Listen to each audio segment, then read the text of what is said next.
حزقیل 9واں باب۔ پھر اس نے بلند آواز سے پکار کر میرے کانوں میں کہا کہ ان کو جو شہر کے منتظم ہیں نزدیک بلا، ہر ایک شخص اپنا مہلک ہتھیار ہاتھ میں لیے ہو، اور دیکھو 6 مرد اوپر کے پھاٹک کی راہ سے جو شمال کی طرف ہے چلے آئے، اور ہر ایک مرد کے ہاتھ میں اس کا خون ریز ہتھیار تھا، اور ان کے درمیان ایک آدمی کتانی لباس پہنے تھا اور اس کی کمر پر لکھنے کی دوات تھی۔ سو وہ اندر گئے اور پیتل کے مذبح کے پاس کھڑے ہوئے،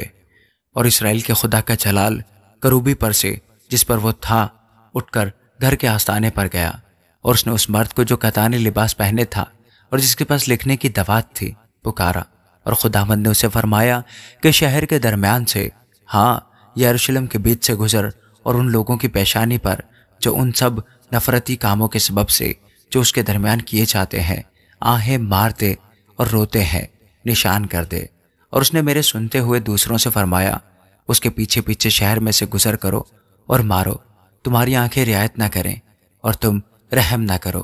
تم بوڑھوں اور جوانوں اور لڑکیوں اور ننھے بچوں اور عورتوں کو بالکل مار ڈالو، لیکن جن پر نشان ہے ان میں سے کسی کے پاس نہ جاؤ، اور میرے مقدس سے شروع کرو۔ تب انہوں نے ان بزرگوں سے جو ہیکل کے سامنے تھے شروع کیا، اور اس نے ان کو فرمایا کہ ہیکل کو ناپاک کرو اور مقتولوں سے صحنوں کو بھر دو،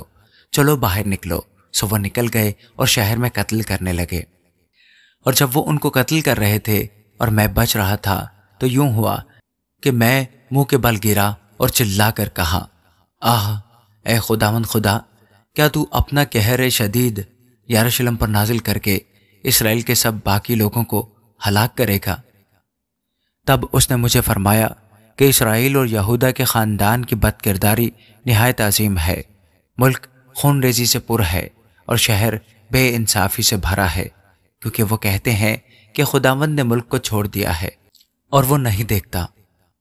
پس میری آنکھ رعایت نہ کرے گی اور میں ہرگز رحم نہ کروں گا، میں ان کی روش کا بدلہ ان کے سر پر لاؤں گا۔ اور دیکھو اس آدمی نے جو کتانی لباس پہنے تھا اور جس کے پاس لکھنے کی دوات تھی یوں کیفیت بیان کی جیسا تو نے مجھے حکم دیا میں نے کیا۔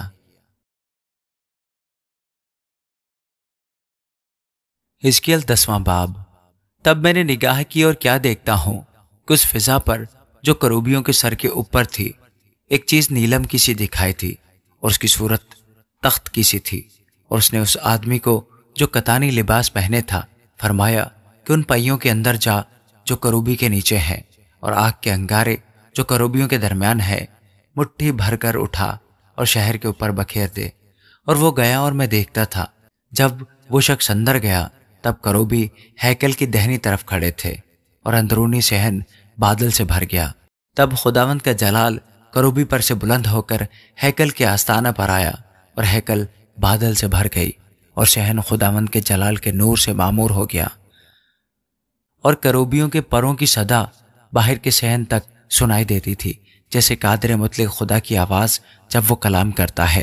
اور یوں ہوا کہ جب اس نے اس شخص کو جو کتانی لباس پہنے تھا حکم کیا کہ وہ پہیے کے اندر سے اور کروبیوں کے درمیان سے آگ لے، تب وہ اندر گیا اور پہیے کے پاس کھڑا ہوا، اور کروبیوں میں سے ایک کروبی نے اپنا ہاتھ اس آگ کی طرف جو کروبیوں کے درمیان تھی بڑھایا، اور آگ لے کر اس شخص کے ہاتھوں پر جو کتانی لباس پہنے تھا رکھی، وہ لے کر باہر چلا گیا، اور کروبیوں کے درمیان ان کے پاؤں کے نیچے انسان کے ہاتھ کی صورت نظر آئی۔ اور میں نے نگاہ کی تو کیا دیکھتا ہوں کہ 4 پہیے کروبیوں کے آس پاس ہیں، ایک کروبی کے پاس ایک پہیا اور دوسرے کروبی کے پاس دوسرا پہیا تھا، اور اس پہیوں کا جلوہ دیکھنے میں زبر جد کا سا تھا، اور ان کی شکل ایک ہی طرح کی تھی جیسے پہیا پہیے کے اندر ہو۔ جب وہ چلتے تھے تو اپنی چاروں طرف پر چلتے تھے، وہ چلتے ہوئے مڑتے نہ تھے،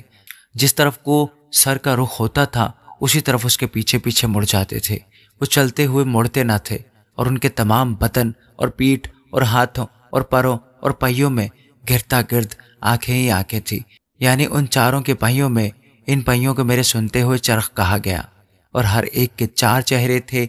پہلا چہرہ کروبی کا، دوسرا انسان کا، تیسرا شیر ببر کا، چوتھا عقاب کا، اور کروبی بلند ہوئے۔ یہ وہ جاندار تھا جو میں نے نہر کبار کے پاس دیکھا تھا، اور جب کروبی چلتے تھے تو پہیے بھی ان کے ساتھ ساتھ چلتے تھے، اور جب کروبیوں نے اپنے بازو پھیلائے تاکہ زمین سے اوپر بلند ہو تو وہ پہیے ان کے پاس سے جدا نہ ہوئے۔ جب وہ ٹھہرتے تھے تو یہ بھی ٹھہرتے تھے، جب وہ بلند ہوتے تھے تو یہ بھی ان کے ساتھ بلند ہو جاتے تھے، کیونکہ جاندار کی روح ان میں تھی۔ اور خداوند کا جلال آگ کے آستانہ پر سے روانہ ہو کر کروبیوں کے اوپر ٹھہر گیا۔ تب کروبیوں نے اپنے بازو پھیلائے اور میری آنکھوں کے سامنے زمین سے بلند ہوئے اور چلے گئے، اور پہیے ان کے ساتھ ساتھ تھے، اور وہ خداوند کے گھر کے مشرقی پھاٹک کے آستانہ پر ٹھہرے، اور اسرائیل کے خدا کا جلال ان کے اوپر جلوا کر تھا۔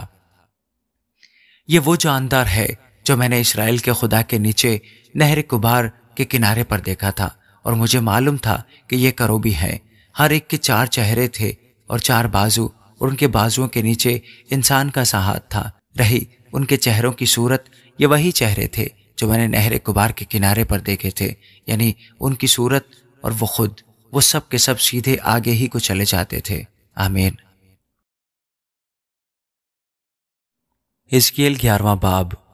اور روح مجھ کو اٹھا کر خداوند کے گھر کے مشرقی پھاٹک پر، جس کا رخ مشرق کی طرف ہے، لے گئی، اور کیا دیکھتا ہوں کہ اس پھاٹک کے آستانہ پر 25 شخص ہیں،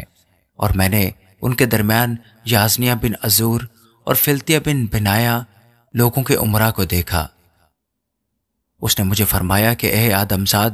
یہ وہ لوگ ہیں جو اس شہر میں بد کرداری کی تدبیر اور بری مشورت کرتے ہیں، جو کہتے ہیں کہ گھر بنانا نزدیک نہیں ہے۔ یہ شہر تو دیگ ہے اور ہم گوشت ہیں، اس لیے تو ان کے خلاف نبوت کر، اے آدمزاد، نبوت کر۔ اور خداوند کی روح مجھ پر نازل ہوئی، اور اس نے مجھے کہا کہ خداوند یوں فرماتا ہے کہ اے بنی اسرائیل، تم نے یوں کہا ہے، میں تمہارے دل کے خیالات کو جانتا ہوں۔ تم نے اس شہر میں بہتوں کو قتل کیا، بلکہ اس کی سڑکوں کو مقتولوں سے بھر دیا۔ اس لیے خداوند خدا یوں فرماتا ہے کہ تمہارے مقتول جن کی لاشیں تم نے شہر میں رکھ چھوڑی ہیں، یہ وہی گوشت ہے اور یہ شہر وہی دیگ ہے، لیکن تم اس سے باہر نکالے جاؤ گے۔